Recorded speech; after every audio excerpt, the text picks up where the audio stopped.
E aí pessoal, aqui é o Ícaro e esse é o canal Matrix, né? E nesse vídeo aqui eu vou estar fazendo uma resenha sobre um livro muito importante na filosofia brasileira, né? Que é o livro do lógico, matemático e filósofo brasileiro Newton da Costa, né? Que é o livro chamado Conhecimento Científico. E nesse vídeo aqui eu vou estar fazendo uma resenha, né? Uma resenha geral sobre esse livro e os pontos fundamentais dele, bem como o seu valor singular para a filosofia brasileira. Então, basicamente, essa vai ser a orientação do vídeo. Se você gostar, não se esqueça de se inscrever no canal, curta, compartilhe, qualquer questão, coloque aí nos comentários. Muita gente reconhece o Newton da Costa pelas contribuições que ele fez na lógica, né? Principalmente o desenvolvimento e consolidação de uma lógica paraconsistente, né? De um sistema de lógicas paraconsistentes. Para quem não sabe, antes do Newton já tinha algumas questões sobre essa questão das lógicas não clássicas, né? Principalmente ali pelo trabalho do Lesniewski e depois a lógica discursiva de Jakovsky, né? Mas só com o Newton da Costa é que se consolidou, né, se estabeleceu de forma teoricamente, digamos assim, determinada, uma lógica paraconsistente, né, com seu cálculo, com sua semântica, com uma série de sistemas distintos, né, quantificação e etc e tal, com suas propriedades metalógicas e etc. Então, muita gente, que conhece, né, os trabalhos do Newton, normalmente se reduz a conhecer por alto essa questão da contribuição dele à lógica paraconsistente. Mas cabe mencionar aqui por cima que o Newton tem o professor Newton da Costa tem uma série de contribuições, né, tanto nessa parte de filosofia da lógica, né, pelos próprios trabalhos dele na parte de lógica e matemática, como também na parte de filosofia da lógica, filosofia da matemática, mas também na própria teoria das ciências, né? Por exemplo, na questão do desenvolvimento de lógica indutiva, relacionando com o problema da indução na ciência, né? A questão da teoria da verdade, a questão dos fundamentos da lógica, da filosofia da lógica, como eu falei, a metodologia científica, etc. E tudo isso, né, meio que se condensa, né, todos esses pontos meio que se condensam nessa obra chamada Conhecimento Científico do professor Newton da Costa, né? Essa obra, né, o Conhecimento Científico, ela articula uma teoria das ciências, né, e essa articulação ela é orientada em 3 eixos, né? Primeiro, o eixo da epistemologia. Segundo, o eixo da lógica, e vincula que isso aqui, lógica aqui entendida grosso modo, né, no sentido amplo, e a questão do estudo das metodologias, né, aplicadas à ciência, e aqui entendido também ciência como no sentido amplo, abrangendo tanto as ciências naturais, como as ciências humanas, as ciências formais e, em certa medida, até as ciências filosóficas, né? Então, o primeiro ponto, né, que você encontra no livro, que inclusive é o primeiro capítulo, é justamente uma discussão do primeiro eixo, que é o eixo do conhecimento. Esse primeiro eixo discutido, né, o professor Newton da Costa tenta articular uma teoria do conhecimento, né, que se mostre adequada para o tratamento do conhecimento científico. E, nessa medida, né, ele acolhe na epistemologia analítica, né, a chamada teoria tradicional do conhecimento. Ou seja, ele articula uma teoria do conhecimento, né, provisória, digamos assim, ou simplesmente estabelecido como o ponto de partida do trabalho, né, da análise do conhecimento, a teoria tradicional do conhecimento como crença verdadeira justificada. Só que essa questão da crença verdadeira justificada, ele articula, né, de uma maneira que talvez tenha sido pioneira na filosofia no Brasil, que é justamente o acolhimento na parte das discussões filosóficas de métodos formais, né? Talvez tenha sido um trabalho pioneiro nessa parte que hoje em dia vem tomando e que vem ganhando um espaço tremendo e que vem, eu diria, vem sendo uma metodologia que vem permitindo um progresso na filosofia, né? O uso das metodologias formais. Então, a gente vê nesse primeiro eixo o tratamento do conhecimento, mas esse tratamento do conhecimento é todo articulado em torno de uma série de questões, por exemplo, das metodologias formais aplicadas à filosofia, que é a chamada lógica filosófica. Então, nessa questão do conhecimento, por exemplo, o Newton da Costa articula a teoria dele do conhecimento em torno das questões das lógicas de justificação, das lógicas doxásticas, das lógicas epistêmicas e algumas axiomatizações de uma teoria da verdade. E por meio dessas discussões, né, ele distingue duas noções de conhecimento, que ele chama de conhecimento forte e conhecimento fraco, ok? Conhecimento forte e conhecimento fraco. E a determinação do que distingue o conhecimento forte do conhecimento fraco, uma vez que ele assume uma teoria tradicional, né, do conhecimento, como crença verdadeira e justificada, é a justificação. Ou seja, o conhecimento é forte ou é fraco na medida em que a justificação desse conhecimento é forte ou fraco. E o que determina especificamente dentro da lógica do conhecimento como forte ou fraco é se essa justificação ela permite em alguma medida você ter um caso em que você está justificado, alfa está justificado e alfa não está justificado, né? Ou seja, justificação alfa, justificação negação alfa. Se isso é possível ou não. Se essa condição, se essa fórmula ela é bloqueada no sistema, então você tem um caso de conhecimento forte. E quando essa fórmula, essa sentença, ela não é bloqueada no sistema, você tem um caso de justificação fraca. Ok? Por exemplo, em certas teorias científicas, você pode ter um caso que uma fórmula alfa ela tem justificação e a negação dela também tem justificação, né? Por exemplo, tem justificação dentro de um sistema, mas não tem justificação em outro sistema. Sei lá, alguma sentença, por exemplo, da mecânica clássica e da mecânica relativística, por exemplo. Ok? Sobre a questão do espaço e do tempo. Então, nessa medida, ele articula essa tensão entre esses dois eixos, né, de um conhecimento forte, né, fundado numa justificação forte, e de um conhecimento fraco, fundado numa justificação fraca. No segundo momento, ele se volta para o tratamento da questão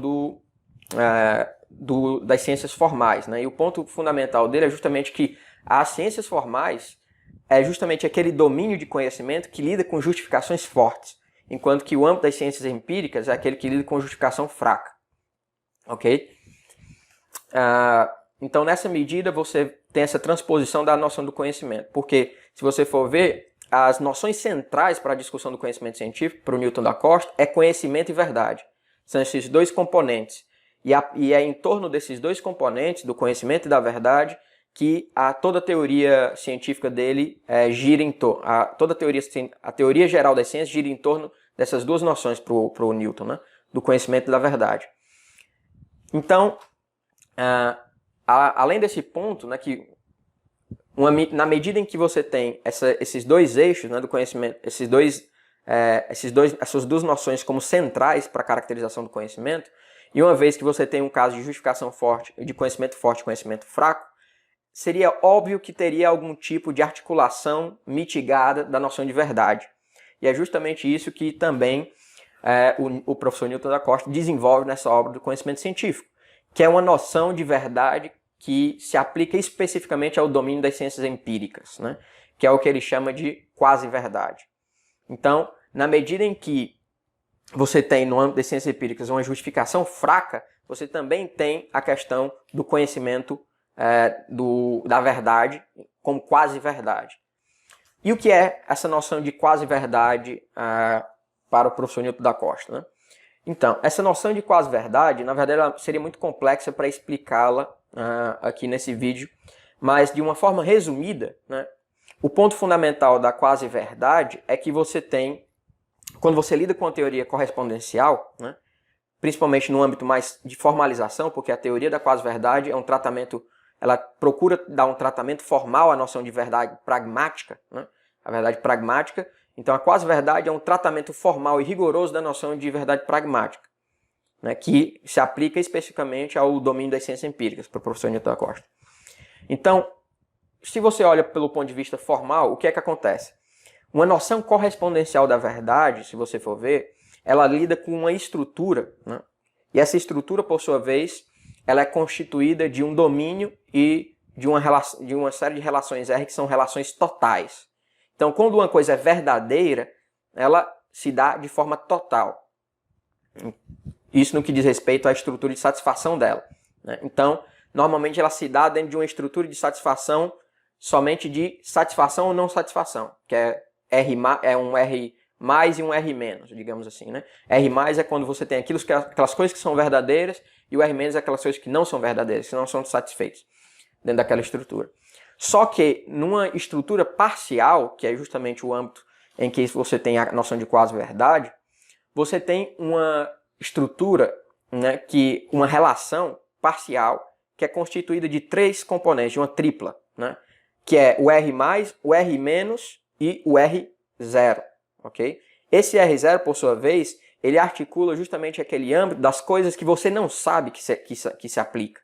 Você não sabe nem que é verdadeiro, nem que não é verdadeiro, nem que satisfaz, nem que não satisfaz.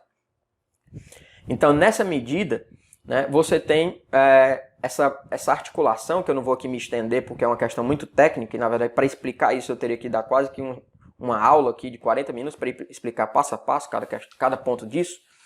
Mas a noção fundamental aqui é que, por meio dessa caracterização da noção de quase-verdade, né, e essa noção de quase-verdade ela se dá especificamente no âmbito das ciências empíricas, você tem que a verdade no âmbito da ciência, nas ciências empíricas, é a noção de quase-verdade. Isso permite uma série de resultados intuitivos, né, da caracterização da própria prática científica.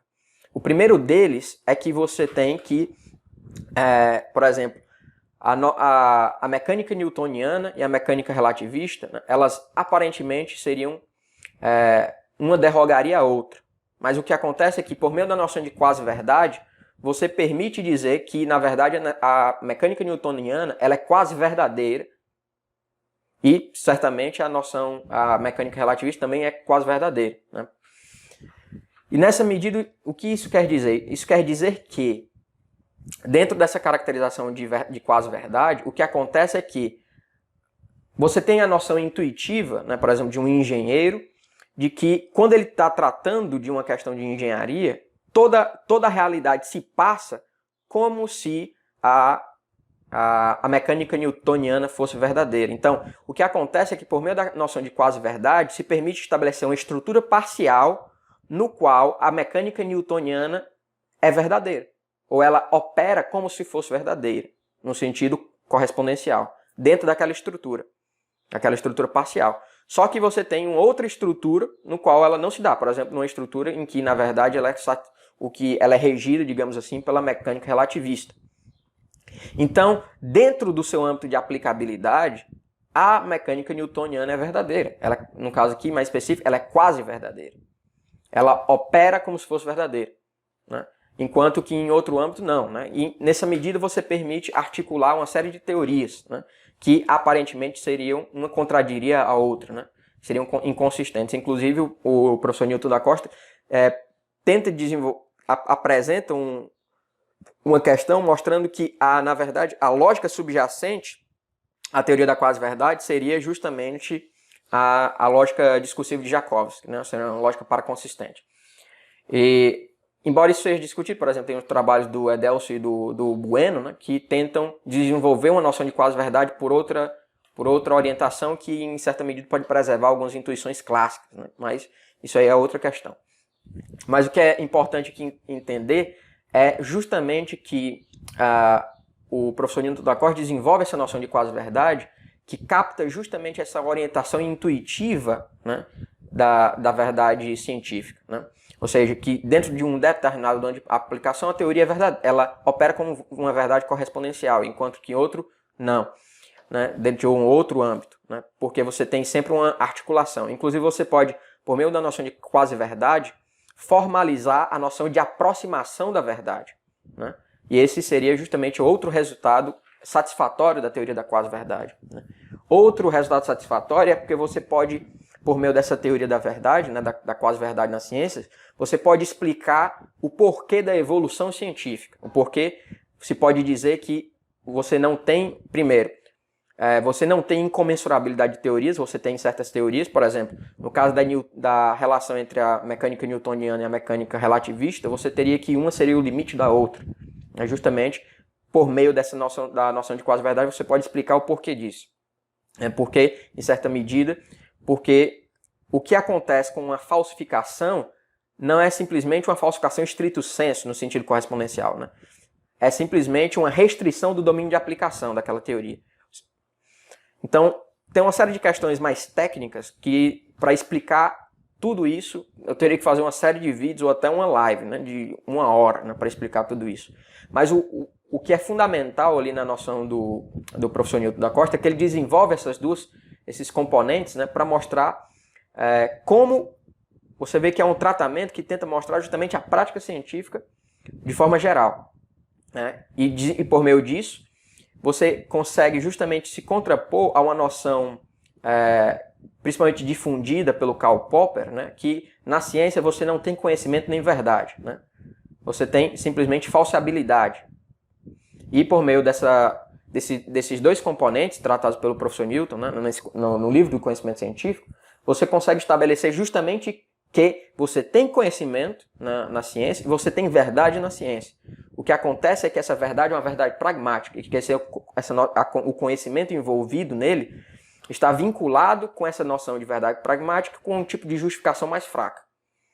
Então, basicamente você tem uma rearticulação de uma teoria geral das ciências que mostra justamente aqueles pontos clássicos de uma concepção científica da ciência, em que há conhecimento na ciência, né, e que há verdade na ciência.